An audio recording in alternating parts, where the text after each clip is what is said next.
కావలసిన వాడయ్యాడు. దేన్ని బట్టి అంటే ధనాన్ని బట్టి. ప్రేమైన దేవుని వారలారా, మనుషులు ధనాన్ని బట్టి సాటి మనిషిని ప్రేమిస్తే, సాటి మనిషికి దగ్గరవుతే, ధనాన్ని బట్టి మనుషులు ఆలోచన చేస్తూ ఉంటే, పరలోకమందున్న దేవుడు మాత్రము నీకున్న ధనాన్ని చూడడు, నీకున్న పరిస్థితులను చూడడు. ఆయన నిన్నుగా ప్రేమిస్తున్నాడు. ఆయన నీ స్థితిని, నీ గతిని మార్చే దేవుడు. ఆయన నిన్నుగా ప్రేమిస్తాడు.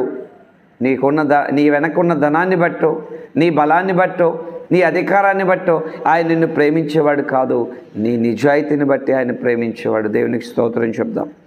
మొదటి సమూయేలు గ్రంథం 2వ అధ్యాయము 8వ వచనంలో, మొదటి సమూయేలు గ్రంథం 2వ అధ్యాయం 8వ వచనం,